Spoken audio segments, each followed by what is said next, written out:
Yeah. Okay, so this week we're going to cover secondary and tertiary colors. Last week we covered primaries. And so I made some more of these little color charts, and I'm also going to talk about the color wheel. If you don't have one of these, you should get it. And a lot of what we're going to do is actually, you can actually see it imaged on the color wheel. Okay, so remember last week we talked about primaries, red, yellow, blue. And so what I'm going to show you today is if we mix a pure red and pure blue, we'll get a purple or a violet, which is a secondary. If we mix an orange, if we mix red and if we mix a red and yellow with orange, and if we mix a blue and a yellow, pure blue and a pure yellow, we get a green. So those are the secondaries. And I've sort of done that here. Again, I've mixed a Grumbacher red and an ultramarine blue to get a purple.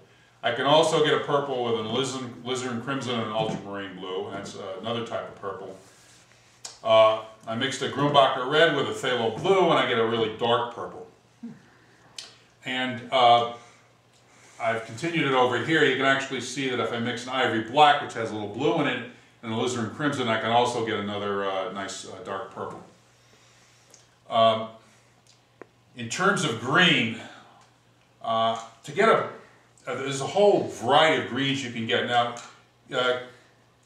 you can see here that if I mix ultramarine blue and a lemon yellow, I can sort of get a dullish green. But to get a really bright green, I need to mix phthalo blue and lemon yellow. That's the only way I know to get a bright green. And you can buy this stuff in the tube. It's called permanent green light or emerald green, but that's the way you get a bright green. It's got to be these two. You've noticed that I've also have a bunch of other greens where ivory black has blue in it, and if I mix it with lemon yellow, I get sort of a dull green.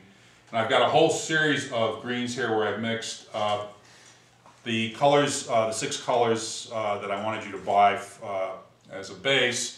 And you can see ivory black and cadmium yellow medium, a dull green, ivory black, yellow ochre, a dull green, ultramarine blue, cadmium yellow medium, a dull green. You go, well, okay, how does that happen? Because these are both bright colors. Now, the trick here is that this cadmium yellow medium has some orange in it. And anytime you mix blue and orange, those are complementary colors. It automatically dulls the color down. And I'm going to show you that next week when we actually deal extensively with complementary colors. Now, complementary colors, if you take the color wheel, they're always directly across from each other. So you can see that red and green are complementary, blue and essentially blue and orange are complementary. And so that's why, even though I mixed 2 bright colors, I ended up with a dull green.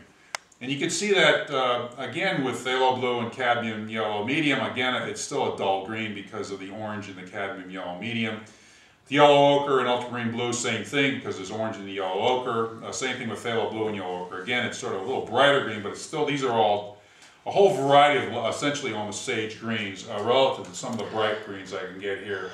Where I mix a pure bright yellow, which is a lemon yellow, which has no orange in it, with essentially a phthalo blue, which is basically a blue-green. Okay. Now, we can take this a step further and go to tertiary colors. Now, tertiaries are where we take the secondaries and the primaries, that is red, yellow, blue, orange, green, and purple, and we basically mix them together. So, for instance, if you look at the color wheel, the tertiaries would be between, if I look at, say, red and orange, the tertiary would be red-orange. If I looked at orange and yellow, the tertiary would be yellow-orange. Yellow and green, the tertiary would be yellow-green. Green and blue, the tertiary would be blue-yellow, or blue-green. Blue and violet or purple, the tertiary would be blue-violet or blue-purple. Red and violet, the tertiary would be red-violet or red-purple. And again, red and orange again, where we got red-orange. So those are the tertiaries. Now, how would I mix those? Well, for instance, for Over here, I sort of skipped it, but to get an orange, which would be a secondary, I'd mix cadmium red light and cadmium yellow medium. I get a nice orange. To get the tertiary, I'd take cadmium yellow medium. I'd take some of this orange and mix it together, and I now get a yellow orange. To get a yellow green, I get a dull yellow green by mixing cadmium yellow medium and phthalo green. I get a dull yellow green. But if I took phthalo green and mixed it with lemon yellow, I get basically a bright yellow green, which you can also buy. It's called phthalo yellow green. Again, we went through how we mixed purple. To get a blue purple, I'd mix ultramarine blue and dioxine purple. Dioxine purple is one of the optional colors I gave you, and it's very similar to, if you mix alizarin crimson and ultramarine blue, you get something very close to the dioxine purple color. If I mixed ultramarine blue and phthalo green, I'd get a blue-green. Grumbacher red and orange, I'd get a red-orange. Grumbacher red and dioxine purple, or one of the purples we mixed, I'd get a red-purple. Okay, so those are the tertiary colors. I've touched on some of the complements, but we'll go into detail on that next week. Okay, cut it next.